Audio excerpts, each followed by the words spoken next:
ओम नमः शिवाय। आज की इस वीडियो में हम सुनेंगे बाबा अमरनाथ से जुड़ी भोलेनाथ की कहानी। जो कहानी भोले बाबा ने पार्वती मैया को सुनाई थी। बाबा अमरनाथ से जुड़ी कबूतर की कहानी। शिवजी ने पार्वती को इस परम पावन अमरनाथ की गुफा में अपनी साधना की अमर कथा सुनाई थी, जिसे हम अमर तत्व कहते हैं। आइए सुनते हैं।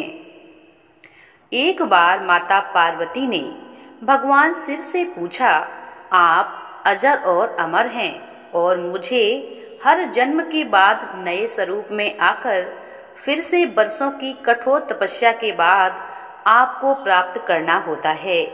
मेरी इतनी कठोर परीक्षा क्यों? और आपके कंठ में पड़ी यह नरमुंड माला, आपके अमर होने का रहस्य क्या है? भगवान शंकर ने माता पार्वती से एकांत और गुप्त स्थान पर अमर कथा सुनने को कहा, जिससे कि अमर कथा और कोई जीव जंतु ना सुन पाए, क्योंकि जो भी इस अमर कथा को सुन लेता है वह अमर हो जाता है। पुराणों के मुताबिक शिवजी ने पार्वती को इसी परम पावन अमर कथा की गुफा में अपनी साधना की अमर कथा सुनाई, जिसे हम अमर तत्व कहते हैं। कहते हैं कि भगवान भोलेनाथ ने अपनी सवारी नंदी को पहलगांव पर छोड़ दिया, जटाओं से चंद्रमा को चंदनबाड़ी में अलग कर दिया और गंगा जी को पंचतरणी में तथा कंठाभूषण सर्पों को शेषनाग पर छोड़ दिया। इसी प्रकार इस पड़ाव का नाम शेषनाग पड़ा। अगला पड़ाव गणेश पड़ता है। इस स्थान पर बाबा ने अपने पुत्र गणेश को भी छोड़ दिया, जिसको महाघोड़ा का पर्वत भी कहा जाता है। पिस्सू घाटी में पिस्सू नामक कीड़े को भी त्याग दिया। इसी प्रकार महादेव ने जीवनदायिनी पांचों तत्वों को भी अपने से अलग कर दिया। इसके बाद मां पार्वती के साथ उन्होंने गुप्त गुफा में प्रवेश किया और अमर कथा मां पार्वती को सुनाना शुरू किया। कथा सुनते सुनते देवी पार्वती को नींद आ गई और वो वहां पर सो गईं, जिसका शिवजी को कोई भी पता नहीं चला कि माता पार्वती सो गई हैं। भगवान शिव अमर होने की कथा सुनाते रहे।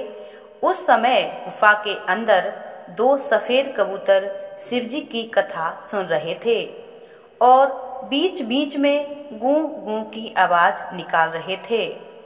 शिवजी को लगा कि माता पार्वती कथा सुन रही हैं और बीच बीच में हुंकारा भी भर रही हैं। इस तरह दोनों कबूतर कथा सुनते रहे। इसी तरह दोनों कबूतरों ने अमर होने की पूरी कथा सुन ली।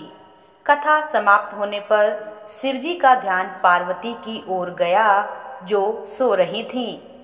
जब महादेव की दृष्टि कबूतरों पर पड़ी तो वे क्रोधित हो गए और उन्हें मारने के लिए आगे बढ़े। इसी तरह कबूतरों ने भगवान शिव से कहा, हे प्रभु, हमने आपसे अमर होने की कथा सुनी है। यदि आप हमें मार देंगे तो अमर होने की यह कथा झूठी हो जाएगी। इस पर शिवजी ने कबूतरों को जीवित छोड़ दिया और उन्हें आशीर्वाद दिया कि तुम सदैव इस स्थान पर शिव पार्वती के प्रतीक चिन्ह के रूप में निवास करोगे। अतः यह कबूतर का जोड़ा अजर अमर हो गया। कहते हैं कि इन दोनों कबूतरों का दर्शन भक्तों को यहाँ प्राप्त होता है और इस तरह से यह गुफा अमर कथा की साक्षी हो गई है। इसका नाम अमरनाथ गुफा के नाम से प्रसिद्ध है। तभी से अमरनाथ में माता पार्वती और शंकर भगवान के रूप में इन कबूतरों के दर्शन किए जाते हैं। तो ये है माता पार्वती और शंकर भगवान की अमरनाथ से जुड़ी अमर कथा। ये कहानी आप लोगों को कैसी लगी हमें कमेंट करके ज़रूर बताइएगा। चैनल पर पहली बार आए हैं तो हमारे चैनल को सब्सक्राइब जरूर करें। ओम नमः शिवाय। हर हर महादेव।